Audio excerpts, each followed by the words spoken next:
la fonction présidentielle, c'est une fonction qui mérite de la considération, du respect, mais devant les faits implacables, on ne peut pas avoir un autre jugement que celui que je suis en train d'émettre là. Midi, la liste des candidats, la liste provisoire, il faut bien le préciser, a billeté à concourir ou à prendre part au scrutin du 12 octobre prochain. Une liste qui ne contient pas le nom du professeur Maurice Kamto. Comment est-ce que vous avez appris la nouvelle? Est-ce que vous avez suivi la publication des résultats? Bien oui, j'ai suivi la publication des résultats. Je vous ai dit sur votre plateau ici que j'étais moi-même militant du MRC, et même si le professeur Maurice Kamto a, pour les besoins de l'élection présidentielle, rejoint le Manidem, n'est-ce pas, on ne peut pas, le capital affectif, le patrimoine politique qu'il a laissé au MRC ne disparaît pas. Et donc, naturellement, le MRC étant l'un des partis, n'est-ce pas, de la coalition APC, qui soutient la candidature du professeur Maurice Kamto, vous comprenez que, naturellement, mon souhait aurait été, n'est-ce pas, que le professeur Kamto fût retenu dans la liste et que, justement, les priorités fussent mises ailleurs, notamment dans l'élaboration, n'est-ce pas, la finalisation du plan de campagne. Bon, donc ce rejet, dans tous les cas, pour le militant que je suis, n'est-ce pas, était une déception. C'était une déception parce qu'aujourd'hui, cela oblige tous ceux qui sont les soutiens du professeur Maurice Kamto à rester encore un peu attentifs pour orienter leurs priorités vers, n'est-ce pas, la préparation du recours dans l'espoir que les choses, n'est-ce pas, puissent être inversées devant le Conseil constitutionnel. Donc, il y a une dispersion d'énergie parce que le travail qu'on aurait pu abattre maintenant, n'est-ce pas, dans l'optique d'entrer en campagne, va être dilué parce qu'on est encore suspendu à la décision du Conseil constitutionnel. Même maintenant, comme universitaire et juriste, j'essaye de comprendre Elekam. J'essaye de comprendre que Elekam n'a aucune obligation de valider toutes les candidatures. Sinon, on ne lui aurait pas laissé l'attribution, n'est-ce pas, d'apprécier les candidatures pour déclarer ceux qui sont admissibles ou pas. Donc, c'est sa mission. Et comme tout examen, il y aura naturellement des recalés et des admis. Donc, c'est dans l'ordre normal des choses. Mais ce qui est intriguant, c'est parfois le motif qui a été retenu, n'est-ce pas, pour rejeter certaines candidatures. J'avoue que je ne connais pas les motifs qui ont été communiqués aux autres cas de rejet, mais pour le MRC, pour le professeur Kamto, je sais qu'on lui reproche, en fait, ou bien on reproche à son parti, le parti qu'il a présenté, le Manidem, d'avoir présenté plusieurs candidats. Alors, lisant dans ce motif, je constate qu'à côté, n'est-ce pas, il y avait 5 partis qui avaient des candidatures multiples, au moins à partir du tableau délégal. Il y avait le RDPC, il y avait Univers, il y avait UPC, il y avait le Manidem et le MPCN. Alors, vous voyez que des 5 partis, il y a 3 dont toutes les candidatures ont été rejetées. J'espère que le motif serait le même qu'on a communiqué au Manidem. Mais les candidats du RDPC, au RDPC et à Univers, Elekam a quand même pu faire un choix pour retenir l'un des multiples candidats présentés par ces partis-là. Donc il y a rupture de l'égalité, il y a un traitement discriminatoire, et au regard des missions d'Elekam, qui doit contribuer, qui doit s'investir à organiser des élections transparentes, crédibles, vous voyez, il y a rupture d'égalité, et c'est ça qui choque. C'est ça qui choque. Mais comme juriste, j'ai participé hier à apaiser vraiment les milliers de concitoyens qui s'adressaient à moi pour exprimer leur déception, leur exaspération. Après la publication des résultats, j'ai pu produire une capsule vidéo en l'espace d'1 heure de temps, parce que la pression était forte. Nos concitoyens se sentaient désabusés, et je crois que si les leaders politiques, et là je dois rendre hommage au président Ekane Anissé, qui également s'est empressé de publier un communiqué, je crois que c'est tout ça qui a contribué à apaiser les uns et les autres, parce que le discours conjoint tenue déjà depuis le matin par l'actuel président du MRC, le président Mamadou Mota, demandait aux Camerounais de se calmer et d'attendre la décision du Conseil. C'est le Conseil constitutionnel seul qui fixe de manière définitive la liste des candidats. Et donc, on doit analyser les résolutions du Conseil électoral d'Elecam simplement comme des documents de travail. Ce sont de simples recommandations. Parce que les candidatures acceptées peuvent encore être contestées et les candidatures rejetées peuvent encore être rétablies.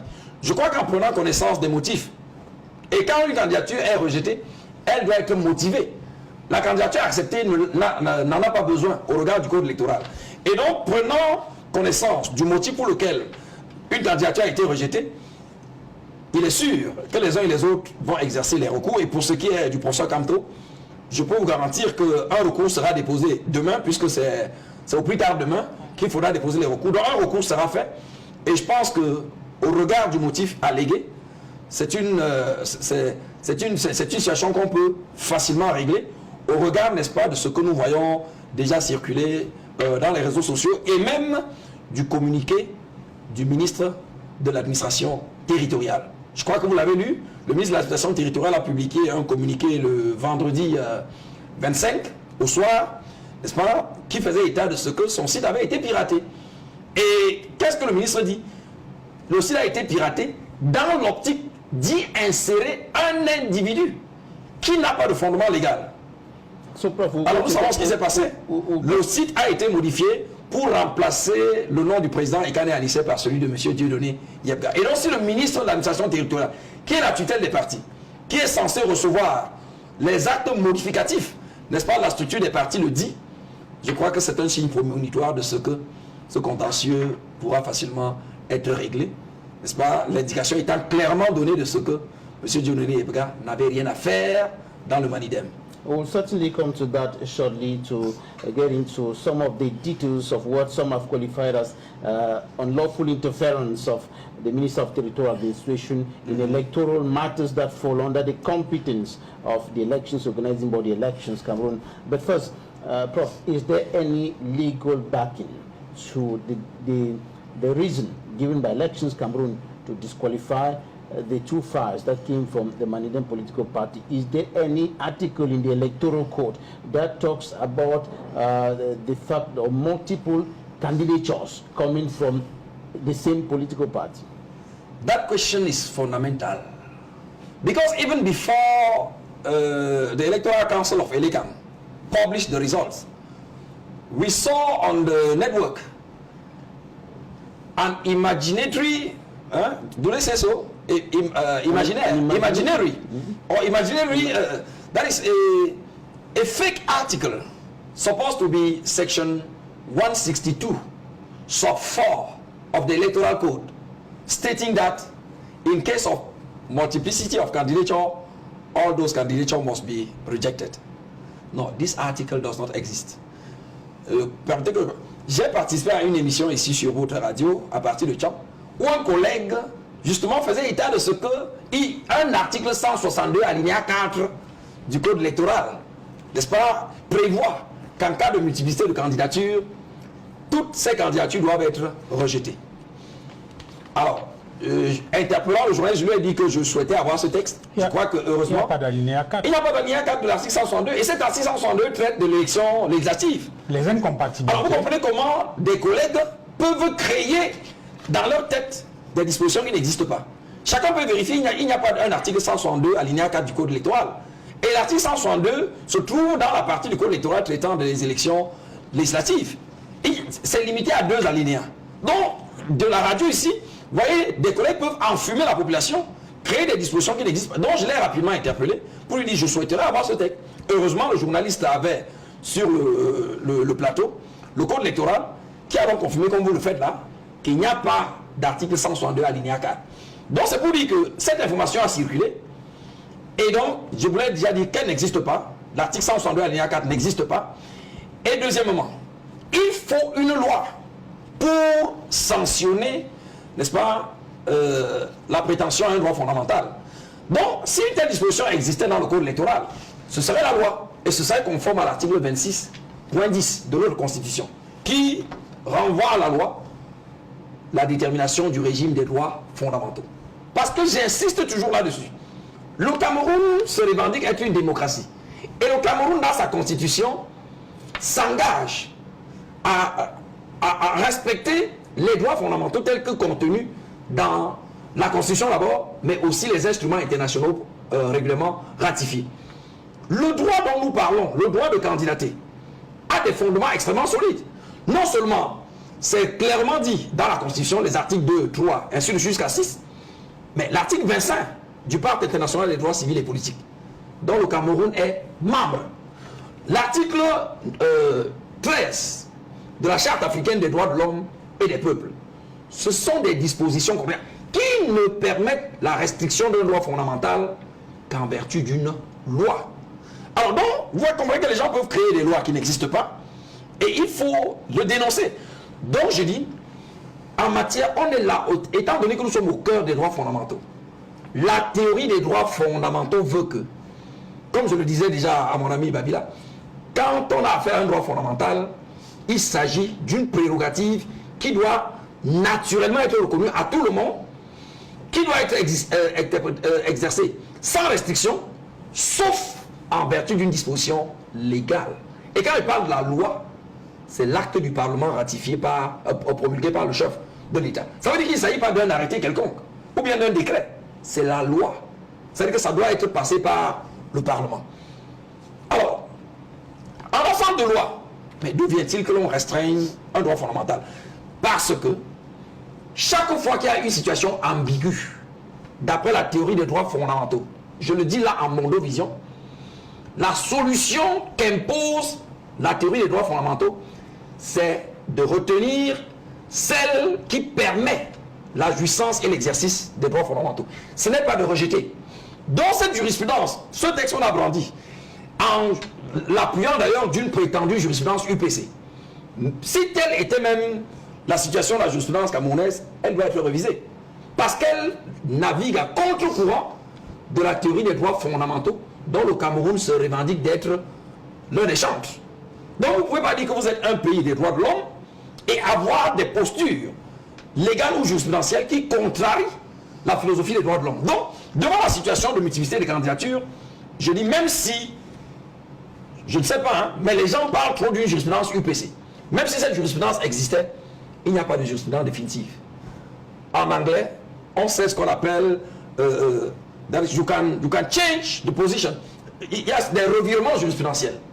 Il y a lieu que cette jurisprudence soit modifiée parce qu'elle navigue à contre-courant de la théorie des droits fondamentaux qui devrait, devant une telle situation, obliger le Conseil électoral de l'ECAM à faire un examen plus approfondi, l'obligeant éventuellement à rechercher dans les statuts des partis qui sont disponibles au MINAT. Donc, copie peut être tenue à l'ECAM pour lui permettre de statuer dans les multiples candidatures afin de ne retenir que le dossier qui est bon. C'est cette solution qui donne effet au droit fondamental. Il ne s'agit pas de frustrer les gens, de balayer toutes les candidatures pour frustrer un droit fondamental, mais de lui donner effet. Et lui donner effet, c'est sélectionné parce que notre dispositif de droit positif ne permet pas qu'un parti investisse deux candidats. Mais il y a des solutions existent. Ouais. Si vous voulez, on en parlera. Les techniques juridiques de tri entre plusieurs candidatures existent. Il suffit de solliciter l'expertise des juristes. On enseigne ça à l'université. Ok? Donc, devant des candidatures multiples, les solutions existent. Et si vous voulez, je vais les dérouler. Bon, peut-être pour, je ne sais pas si c'était ce que vous voulez poser. Right. In other cases, it was not the same thing that was done. In other cases, there's Univer that had two candidatures. Univer and CPDM. Univer and CPDM. It's not the same thing that was done for, as was the case with that of Professor Maurice Kamto and Dieudonné Yega. But some analysts are pointing to the fact that for the case of the CPDM, for example, I'm not sure about this, I've not verified this, but some analysts are saying, like Professor Matthias Eric Wanangini are saying that Leon Taylor Onana probably did not have a letter of investiture, because who could have issued a letter of investiture to Leon Taylor Onana? So that makes his candidature null and void. That makes his candidature easily dismissed. Now, for the case of Professor Maurice Kamto, Dieudonné Yebga said, I'm the president, I signed my investiture letter, and he said, the president recognized by the Minister of Territorial Administration and even Elections Cameroon, signed that of Professor Maurice Kamto. So there were 2 investiture letters signed by persons who... 2 different persons. ...were said to be presidents, who are saying that they are claiming to be president. You see, if the facts you are relating are true, it clearly shows that Election Cameroon has worked with some discriminatory background. You see, Elecam didn't work fairly in front of all the similar situations. Because normally, if you consider, once you could see in the file of Mr. Télé Onana that there is a letter of investiture, whether signed by any person, if the situation was the same with Manilem, normally we could expect the same solution. That is the dismissal of the whole files. But I think that in the case of CPDM, they took time to verify who was the, according to their statutes, because it is when Mr. Télé Onana, I suppose, when he will make the recourse to the Constitutional Council, that we are going to see if really the one who invested President Paul Biya was the legal representative of that party, and if he was, and he still had the legitimacy. But in the case of Manilem, you have a letter of investiture signed by 2 different persons. And I think in this way of functioning, Elecam works hand in hand with Minat, not as a subordinate body, but as interaction. Because Elecam can also interact with political parties. So by contacting Minat, you could have the updated updated constitution of political parties to know who is the legal representative, and also the deliberations of either the Congress, the Convention, or the General Assembly, if there have been some modification in the leadership of that party. Elecam had the means to do it, so it could carry the same investigation in all those situations where there were multiple candidature, in order to determine who was the one, the most fair one. It doesn't mean that it will be necessarily the reality, because as I was saying, the resolutions of the Electoral Council are just what we call in French travaux préparatoires. They are only recommendations, because it may later appear that Elections Cameroon took a bad decision when the Constitutional Council will have to know the case. Because the advantage in front of the Constitutional Council is that there is contradiction. That is, you have the one who is rejected, and also the opponent is Elecam, the Minat, but also you are the opponent candidate. You see, so there is contradiction. There is confrontation of arguments and pretension, which will make now we will give light to the clear situation in the party and to determine who normally deserves the investiture. But it has not done it. It has done it with CPDM. It has done it with Univer, but has refused to do the same in Manilem. So that discrimination, that's what is frustrating. Because I admit that Elecam can make some errors, because it works on the basis of the file. Okay? Le travail de Elecam se fait sur pièce. Donc au moment où Elecam examine les dossiers, les partis ne sont pas appelés à venir expliquer leur dossier. Donc Elecam peut se tromper de bonne foi. Okay? On peut considérer qu'il puisse se tromper de bonne foi. Mais lorsqu'il adopte une posture dans l'examen d'un dossier, la même disposition devrait être suivie pour l'examen des autres dossiers. Et donc on ne peut pas comprendre que devant une situation identique, ou dans le RDPC, on prétend que le candidat Paul Biya a une lettre d'investiture signée par un candidat, par une personnalité précise, et Léon Ténard par une autre, quand on a adopté une solution différente de celle retenue dans le Manilem, alors que les situations sont les mêmes, puisque Dieudonné Yebga, tout le monde sait que son investiture a été signée par lui-même, et celle du professeur Kamto par Ekané Anissé. 2 individus, et donc on ne devrait même pas parler de multiplicité d'investiture. Parce qu'il y a une multiplicité d'investiture que lorsque l'officiel du parti a délivré plusieurs lettres d'investiture. Et même dans ce cas, je dis la solution n'est pas le rejet. Rejeter, c'est frustrer un droit fondamental. Il y a des critères par lesquels on peut sélectionner entre les candidatures multiples qu'aurait signé la même autorité légalement investie, n'est-ce pas, pour représenter le parti. Dans le développement que vous faites, professeur Moïse Tintuin, dans quelles conditions ou bien à quel moment est-ce qu'on peut imaginer que Elecam se trompe de bonne foi? Je vous pose la question parce qu'il y a un certain nombre de documents que nous avons consultés dans la préparation de cette émission. En 2018, il y a un congrès du Madidem qui se tient. Au terme de ce congrès, il y a donc une contestation et qui est faite par Dieudonné Yebga, qui saisit d'ailleurs le tribunal de grande instance. Non, Bon, je sais pas. Oui, en tout cas, il a saisi une juridiction pour contester effectivement la résolution. Non seulement la résolution, mais la tenue du congrès de façon globale. C'est ça. Et le juge l'a débouté, donnant raison à Anissé et Kane. Et le Madidem, justement, après ce congrès, a fait un compte rendu en mode difforme au ministère de l'administration territoriale qui en a pris acte et qui, justement, a adressé une lettre non seulement au président Anissé Ekane, je crois en juin 2018, mais également a écrit au gouverneur des régions dans une correspondance qui a beaucoup circulé, celle du 17 juillet 2018, dans laquelle il reconnaît effectivement que le représentant légal, celui qui parle au nom du Manidem, c'est bien Anissé Ekane. Et en dehors de cela, il faut revenir à 2020. En 2020, au cours des élections législatives et municipales, la lettre d'investiture de l'unique élu du Manidem, Adi Bombari, sa lettre d'investiture en 2020 est signée par Anissé Kane, qui donne donc mandat pour se présenter pour le compte du... Et ce sont des documents qui certainement sont dans les dossiers des Elections Cameroun en 2020. Et récemment, dans le cadre de la préparation de l'élection présidentielle, il y a un certain nombre de correspondances que Elecam a adressées au président du Madidem, Intuitu Personné, Anissé Kane.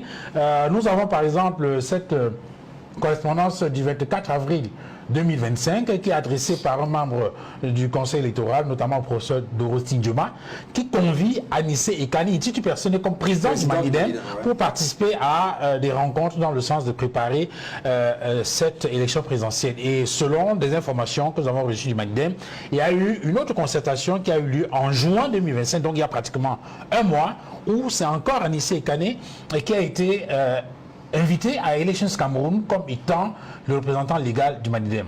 Alors, d'où vient-il? Est-ce que vous comprenez pourquoi, avec toutes ces informations et tous ces éléments, qui montrent bien qu'au niveau des Elections Cameroun, le représentant légal ou le président national du Madidem, c'est Anissé Kane, qu'est-ce qui peut s'être passé pour que, aujourd'hui, on estime qu'il y a une pluralité d'investiture et que la candidature signée ou bien proposé par Anissé Kane soit rejeté?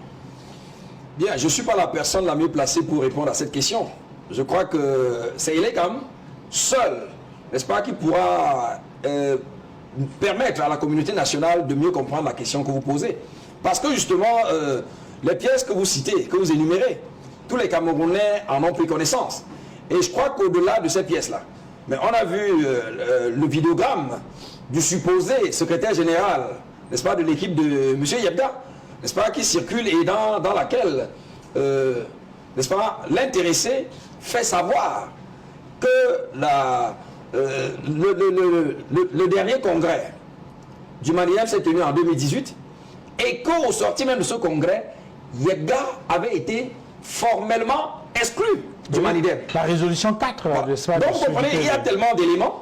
Et Elecam seul pourra expliquer la logique, n'est-ce pas, qui a guidé son travail. Mais je voudrais également compléter pour dire que, au-delà des éléments que vous avez cités ici, il y a également une photo qui circule dans les réseaux sociaux et que l'on prétend, je parle bien au conditionnel, prétend être l'implication de M. Dieudonné Yebga dans la campagne pour les municipales et les législatives du PCRN en Maton. Alors, nous sommes ici en matière de droit associatif. Le droit associatif, c'est un droit qui est soumis à la liberté de chacun. Si, pour adhérer à un parti, il suffit de manifester l'intention, il y a quand même une restriction, parce qu'il faut encore se conformer aux provisions des statuts et du règlement intérieur. Donc vous pouvez bien dire, je veux être militant du Manidem aujourd'hui, et si le Manidem subordonne votre acceptation définitive à un certain nombre de formalités, il faut les accomplir avant de réclamer la qualité de militant effectif du Manidem. Mais quand il s'agit de la démission est purement potestative, en ce sens que elle peut se faire de la manière la plus libre possible et sans aucune formalité. Donc elle peut se faire expressément en adressant une lettre de démission au responsable désigné du parti, mais elle peut aussi se faire implicitement.